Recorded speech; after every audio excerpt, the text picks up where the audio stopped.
Hai, shalom semuanya. Kembali lagi bersama dengan saya Frederick di program Holy Land Message. Holy Land Message adalah program renungan Kristen berisi pesan-pesan firman Tuhan yang dibuat langsung dari Tanah Suci. Dan dalam video kali ini saya mau sharing kenapa kita sebagai orang Kristen kita perlu melakukan ziarah ke Tanah Suci, ke Holy Land, tanah tempat di mana peristiwa-peristiwa penting dan peristiwa-peristiwa rohani pernah terjadi dan dicatat dalam Alkitab. Dan sekarang ini, di sekitar tempat-tempat suci tersebut dibangun gereja-gereja Kristen dan gereja-gereja Katolik, dan beberapa juga ada dibangun sinagog, sehingga peziarah dari seluruh dunia bisa datang untuk berdoa. Oleh karena itu, perjalanan ke Tanah Suci bukan perjalanan wisata biasa, tetapi merupakan perjalanan penuh iman untuk mengalami perjumpaan dengan Tuhan Sang Pencipta kita. Mazmur pasal 84 ayat 6 berkata, "Berbahagialah manusia yang kekuatannya di dalam Engkau, yang berhasrat mengadakan ziarah." Dikatakan berbahagialah orang yang kekuatannya di dalam Tuhan. Yang dalam kata lain adalah yang mengandalkan Tuhan, yang berserah kepada Tuhan, yang berhasrat. Berhasrat itu artinya dengan benar-benar kerinduan, benar-benar keinginan dari hati, ingin ketemu Tuhan, ingin mengadakan ziarah, ingin melihat langsung tempat-tempat di mana Tuhan pernah ada di bumi. Dan zaman dulu, orang-orang yang mau berziarah ke Tanah Suci, tantangannya sangat besar. Akan memakan waktu berhari-hari, berminggu-minggu, bahkan sampai berbulan-bulan. Ya, zaman dulu nggak ada pesawat, jadi perjalanan akan sangat melelahkan. Kalau orang mau naik perjalanan darat, maka dia harus naik onta, naik keledai, naik kuda, ya. Di mana cuaca di Timur Tengah ini sangat ekstrim. Kalau siang akan panas sekali, dan kalau malam akan dingin sekali. Bayangkan kita naik onta berjam-jam aja, wah badan udah pegel semua. Apalagi kalau kita berhari-hari sampai berbulan-bulan. Dengan cuaca ekstrim, panas, dingin. Dan bukan tanpa resiko, tapi ada juga banyak perampok yang ingin melukai para peziarah, yang ingin mencuri. Dan kalau kita pilih perjalanan laut, maka kita akan naik kapal kayu, ya. Zaman dulu nggak ada kapal pesiar yang besar, yang sangat enak, fasilitasnya banyak, nggak ada, ya.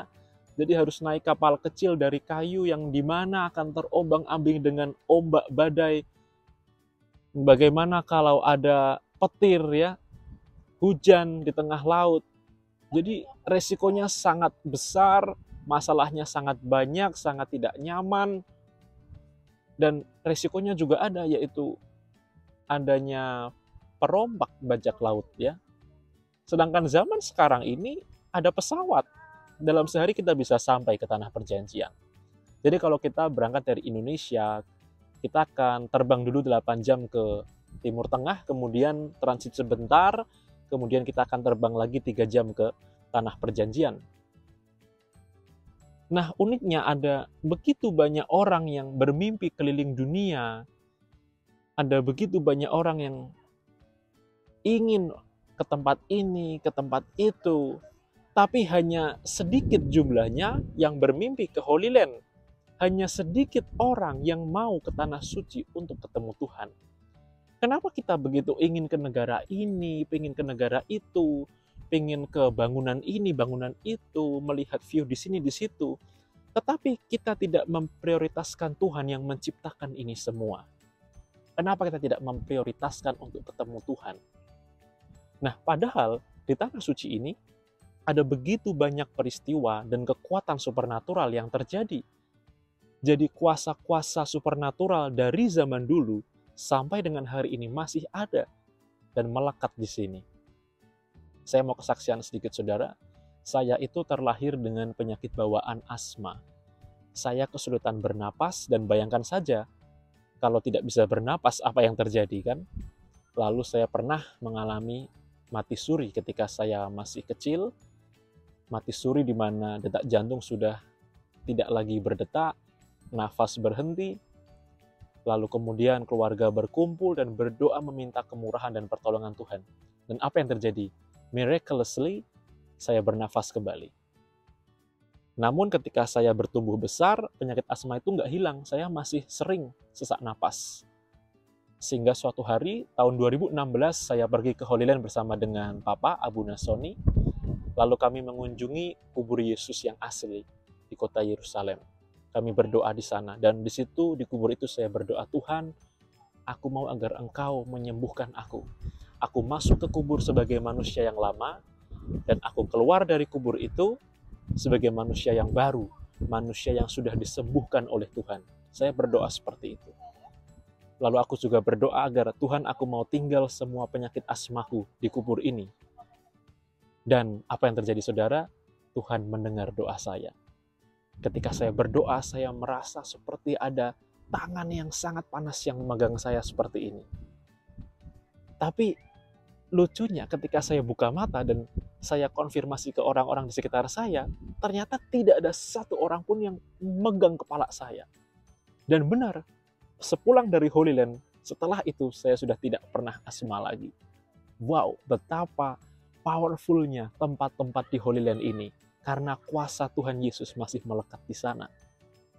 Kemudian ada juga rekan hamba Tuhan yang membawa rombongan ke Tanah Suci, lalu mereka mengunjungi kolam Bethesda, kolam di mana di Alkitab dicatat bahwa malaikat pernah mengguncang kolam itu sehingga orang yang masuk pertama ke dalam kolam itu akan mengalami kuasa kesembuhan. Dan di kolam itu sampai dengan hari ini masih ada orang-orang peziarah dari Indonesia datang, berdoa di sana dan mereka mengalami kelepasan. Hal-hal gaib, supernatural yang dari dunia, yang dari iblis itu keluar. Mereka muntah-muntah, mengalami kelepasan, mengalami kemenangan. Dan masih ada begitu banyak lagi cerita yang tidak bisa saya ceritakan di sini karena terlalu banyak, waktu tidak akan cukup. Karena memang Tanah Suci ini masih menyimpan kekuatan supernatural, menyimpan kekuatan Tuhan. Ya. Dan Tuhan akan berbicara banyak sekali kepada orang-orang yang datang ke sini dengan sikap hati yang benar. Jadi akan sangat disayangkan jika kita pulang ke Indonesia tidak membawa apa-apa. Kita hanya membawa foto, kita hanya membawa oleh-oleh, souvenir khas tanah perjanjian. Itu akan sangat disayangkan sekali karena banyak yang seperti itu. Bahkan banyak juga yang pulang ke Indonesia kecewa karena tur yang mereka pilih itu sangat mengecewakan. Ya. Jadi ketika kita pulang kembali ke Indonesia dan hidup kita tidak berubah, kita tidak membawa pulang sesuatu, tidak membawa pulang kuasa, itu akan sangat disayangkan sekali. Tapi ingat, ini semua bergantung pada respon hati. Jadi kalau respon hati kita salah, maka semuanya akan menjadi salah. Tetapi ketika kita punya respon hati yang benar, maka hidup kita akan dipulihkan. Nah, dalam Matius pasal 7 ayat 7 berkata, mintalah, maka akan diberikan kepadamu, carilah, maka kamu akan mendapat, ketoklah, maka pintu akan dibukakan bagimu. Jadi Tuhan mau supaya kita minta. Apa yang kita minta? Harta rohani. Kita minta kekuatan daripada Tuhan. Kita minta kesembuhan, kita minta pemulihan. Kita minta hal-hal yang baik untuk hidup kita. Dan kita akan menerimanya, itu janji Tuhan. Carilah, maka kamu akan mendapat. Carilah Tuhan. Mencari itu seperti orang yang kehilangan. Anda pernah kehilangan kunci rumah, kunci mobil, kunci motor, Anda akan mencari karena itu benda berharga dan itu yang Tuhan mau dalam hidup kita, agar kita mencari Dia. Karena Tuhan adalah hal yang sangat berharga dalam hidup kita ini. Dan ketoklah, maka pintu akan dibukakan bagimu. Ayat yang ke-8, karena setiap orang yang meminta, menerima, dan setiap orang yang mencari, mendapat, dan setiap orang yang mengetok, baginya pintu dibukakan. 2 tahun pandemi Tanah Suci ditutup, saudara-saudara, dan kita nggak pernah tahu kapan ada pandemi baru, kita nggak pernah tahu apa akan ada penyakit baru lagi di dunia ini, kita nggak akan pernah tahu masa depan. Dan sekarang Tanah Suci sudah dibuka untuk peziarah. Selagi masih ada kesempatan, ayo datang ke sini. Karena nanti ketika Tuhan Yesus datang untuk kali yang kedua, maka kita akan melihat Yerusalem baru, Yerusalem yang sudah diperbaharui, ditransformasi oleh Tuhan.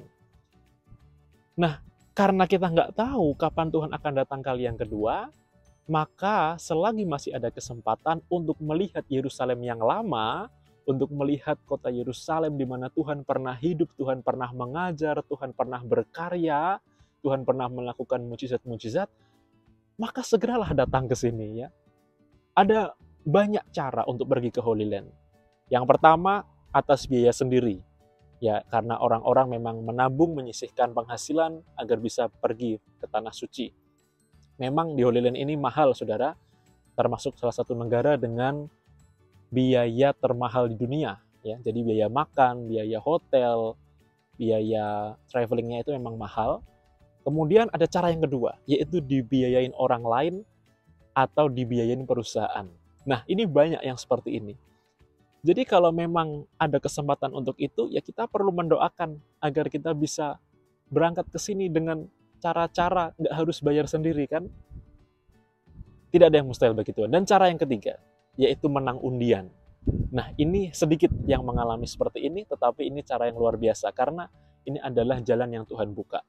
Tapi semua ini hanya bisa terjadi ketika kita berdoa. Kalau Anda ingin jadi orang yang beruntung, ya, keberuntungan dalam bahasa Ibrani adalah mazal. Mazal itu datangnya dari Tuhan. Jadi kita bisa mendapatkan itu ketika kita berdoa dan kalau kita percaya, ya. Jadi Tuhan punya banyak jalan bagi kita untuk menginjakan kaki di tanahnya. Dan semua mulai dari kerinduan. Jadi mulai malam ini Anda nonton video ini, doakan. Bawa dalam doa. Tuhan punya banyak cara untuk membawa kita ke sini, ke tanah perjanjian. Dan Tuhan melihat hati kita. Kalau kita mendoakan dengan percaya, saya percaya suatu hari nanti Anda akan bisa melihat karya ajaib yang Tuhan lakukan di bumi, di tanah suci ini, di Eretz HaKadosh ini. Mazmur 122 ayat yang ke-1 berkata, nyanyian ziarah Daud, aku bersuka cita ketika dikatakan orang kepadaku, mari kita pergi ke rumah Tuhan. Habait Shel Elohim, rumah Tuhan. Ya, saya percaya maka akan ada sukacita, akan ada berkat, akan ada mujizat menanti untuk orang-orang yang haus dan lapar akan Tuhan. Untuk peziarah-peziarah yang datang dengan sikap hati yang benar. Demikianlah firman Tuhan. Sampai ketemu di video selanjutnya. Tuhan Yesus memberkati. Shalom.